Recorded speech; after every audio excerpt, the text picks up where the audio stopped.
আবারও স্বাগত ২১শে বিজনেসের সঙ্গে আছি মহিমা পলি। যুক্তরাষ্ট্রের প্রেসিডেন্ট ডোনাল্ড ট্রাম্প বলেছেন, যুক্তরাষ্ট্র ও ইরানের মধ্যে যুদ্ধ অবসানের লক্ষ্যে আলোচিত চুক্তিটি আজ রোববার সই হতে পারে। চুক্তি সই হওয়ার সঙ্গে সঙ্গেই বিশ্বের গুরুত্বপূর্ণ নৌপথ হরমুজ প্রণালী খুলে দেওয়া হবে বলেও তিনি জানিয়েছেন। তবে চুক্তির বিষয়টি নিশ্চিত করলেও এর সময়সূচি নিয়ে এখনও ধোঁয়াশা রয়েছে। ট্রাম্প বলেছেন, চুক্তি সই হওয়ার সঙ্গে সঙ্গেই বিশ্বের অন্যতম গুরুত্বপূর্ণ নৌপথ হরমুজ প্রণালী সব দেশের জন্য খুলে দেওয়া হবে। এই প্রণালী দীর্ঘদিন ধরে মধ্যপ্রাচ্যের উত্তেজনার কেন্দ্রবিন্দুতে রয়েছে। সাম্প্রতিক সময় ইরান এই নৌপথে জাহাজ চলাচল সীমিত করায় আন্তর্জাতিক জ্বালানি বাজারে অস্থিরতা দেখা দেয়। চুক্তি আলোচনায় মধ্যস্থতাকারী হিসেবে পাকিস্তান ভূমিকা রাখছে।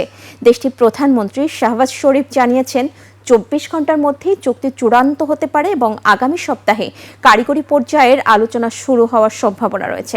এদিকে যুক্তরাষ্ট্র এবং ইরানের মধ্যে চুক্তি হওয়ার সম্ভাবনায় স্বস্তি ফিরছে বৈশ্বিক অর্থনীতিতে। কমছে জ্বালানি তেলের দাম, বৈশ্বিক পুঁজিবাজার ঊর্ধ্বমুখী প্রবণতায় রয়েছে।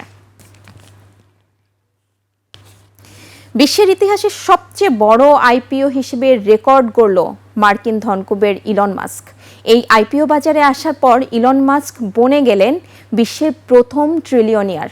শুক্রবার ইলন মাস্কের কোম্পানি স্পেস এক্সের রেকর্ড ভাঙা অভিষেক হয় শেয়ার বাজারে।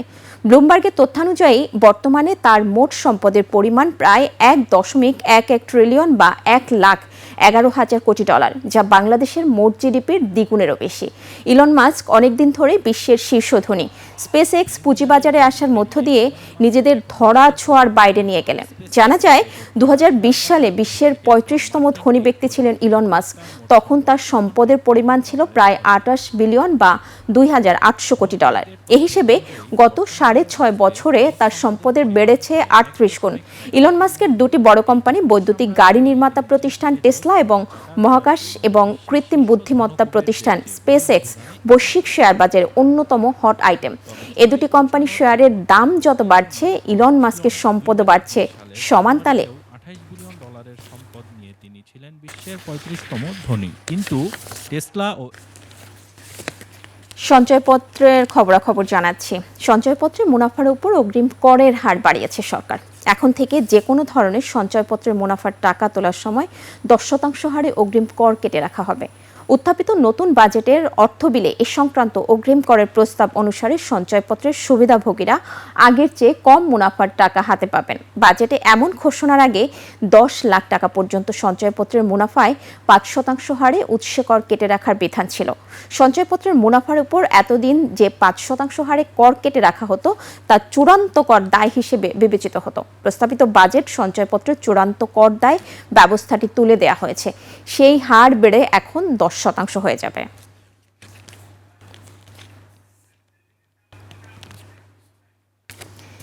এবার জানিয়ে দেব সঞ্চয়পত্র বিষয়ে কিছু গুরুত্বপূর্ণ তথ্য। জাতীয় সঞ্চয় অধিদপ্তর ৪টি সঞ্চয় স্কিম চালু রেখেছে। সঞ্চয়পত্রের প্রথম স্কিম হচ্ছে ৫ বছর মেয়াদী বাংলাদেশ সঞ্চয়পত্র। সকল শ্রেণী পেশার বাংলাদেশী নাগরিকরা এই সঞ্চয়পত্র কিনতে পারবেন। ব্যক্তির ক্ষেত্রে এককভাবে সর্বোচ্চ ৩০ লাখ এবং যৌথভাবে সর্বোচ্চ ৬০ লাখ টাকা বিনিয়োগ করা যাবে ৫ বছর মেয়াদী বাংলাদেশ সঞ্চয়পত্রে। এছাড়া প্রভিডেন্ট ফান্ডের সর্বোচ্চ ৫০% অথবা সর্বোচ্চ ৫০ কোটি টাকা এবং বিশেষ চাহিদা সম্পন্ন ব্যক্তি ও প্রবীণদের নিয়ে কাজ করা প্রতিষ্ঠান সর্বোচ্চ ৫ কোটি টাকা বিনিয়োগ করতে পারবে ৫ বছর মেয়াদী বাংলাদেশ সঞ্চয়পত্রে। ৫ বছর মেয়াদী বাংলাদেশ সঞ্চয়পত্রের সুদের হার মেয়াদ পূর্তির পর ৭.৫ লাখ টাকা পর্যন্ত ১১.৮৩% এবং ৭.৫ লাখ টাকার ঊর্ধ্বে ১১.৮০%। জাতীয় সঞ্চয় অধিদপ্তরের আরেকটি জনপ্রিয় স্কিম ৩ মাস অন্তর মুনাফা ভিত্তিক সঞ্চয়পত্র। সকল শ্রেণী পেশার বাংলাদেশী নাগরিকরা এই সঞ্চয়পত্র কিনতে পারবেন। ব্যক্তির ক্ষেত্রে এককভাবে সর্বোচ্চ ৩০ লাখ এবং যৌথভাবে সর্বোচ্চ ৬০ লাখ টাকা বিনিয়োগ করা যাবে ৩ মাস অন্তর মুনাফা ভিত্তিক সঞ্চয়পত্রে। এছাড়া প্রভিডেন্ট ফান্ডের সর্বোচ্চ ৫০% অথবা সর্বোচ্চ ৫০ কোটি টাকা ফার্মের ক্ষেত্রে সর্বোচ্চ ২ কোটি টাকা, বিশেষ চাহিদা সম্পন্ন ব্যক্তি ও প্রবীণদের নিয়ে কাজ করা প্রতিষ্ঠান সর্বোচ্চ ৫ কোটি টাকা বিনিয়োগ করতে পারবে ৩ মাস অন্তর মুনাফা ভিত্তিক সঞ্চয়পত্রে। ৩ মাস অন্তর মুনাফা ভিত্তিক সঞ্চয়পত্রে মেয়াদ পূর্তির পর সুদের হার ৭.৫ লাখ টাকা পর্যন্ত ১১.৮২% এবং ৭.৫ লাখ টাকার বেশির ক্ষেত্রে ১১.৭৭%। জাতীয় সঞ্চয় অধিদপ্তরের আরেকটি আকর্ষণীয় স্কিম 5 বছর মেয়াদী পরিবার সঞ্চয়পত্র।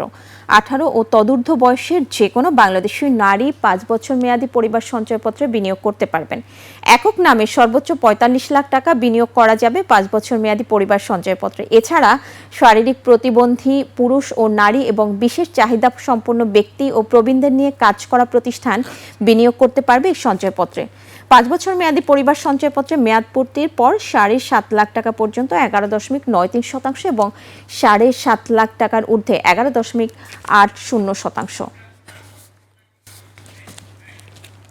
দর্শক, নিচ্ছি একটা বিরতির পর প্রস্তাবিত বাজেট ও ওষুধ শিল্প খাত নিয়ে আমরা কথা বলবো বাংলাদেশ অ্যাগ্রোকেমিক্যাল ম্যানুফ্যাকচারার্স অ্যাসোসিয়েশনের প্রেসিডেন্ট ও ওয়ান ফার্মার ব্যবস্থাপনা পরিচালক KSM মোস্তাফিজুর রহমানের সঙ্গে। ততক্ষণ সঙ্গেই থাকুন।